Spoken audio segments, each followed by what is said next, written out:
நீங்கள் பார்த்துக் கொண்டிருப்பது நியூஸ் 21 செய்திகள். தமிழ்நாடு செய்திகளை உடனுக்குடன் தெரிந்து கொள்ள நியூஸ் 21 செய்திகளை பாருங்கள். உண்மை, உழைப்பு, உயர்வு. மேல்களவாய் ஸ்ரீ அருணாச்சலேஸ்வரர் கோயில் மகா கும்பாபிஷேகம். விழுப்புரம் மாவட்டம் செஞ்சி தாலுகா மேல்களவாய் கிராமத்தில் அருள் பாலித்து வரும் அருள்மிகு ஸ்ரீ உண்ணாமலை அம்பிகா சமேதா ஸ்ரீ அருணாச்சலேஸ்வரர் கோயில் அஷ்டபந்தன மகா கும்பாபிஷேகம் நடைபெற்றது. முற்கால யாக பூஜைகள், யாந்திர ஸ்தாபனம், பிம்ப பிரதிஷ்டை, விமான கலச பிரதிஷ்டை ஆகியவை நடைபெற்றது.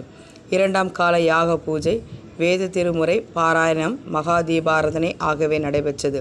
புதன்கிழமை காலை 6 மணிக்கு மூன்றாம் கால யாக பூஜை, கோ பூஜை, நாடி சந்தானம், மகா தீபாராதனை ஆகியவை நடைபெற்றது. தொடர்ந்து யாத்திரதானம் புறப்பாடு நடைபெற்று ராஜகோபுர கலசங்களுக்கு புனித நீரை ஊற்றி மகா கும்பாபிஷேகம் நடைபெற்றது. இதனைத் தொடர்ந்து அருள்மிகு உண்ணாமலை அம்பிகா உடனுரை அருள்மிகு அருணாச்சலேஸ்வரர் ஸ்ரீ விநாயகர், ஸ்ரீ வள்ளி தேவசேனா சமேதா ஸ்ரீ சுப்பிரமணிய, ஸ்ரீ பைரவர், நவகிரக மூர்த்திகள் மற்றும் பரிவார மூர்த்திகளுக்கு புனித நீர் ஊற்றப்பட்டு மகா கும்பாபிஷேகம் நடைபெற்றது. காலை 10 மணிக்கு சுவாமிகளுக்கு அபிஷேகமும் விசேஷ அலங்காரம் நடைபெற்று மகாதீப ஆராதனை நடைபெற்றது.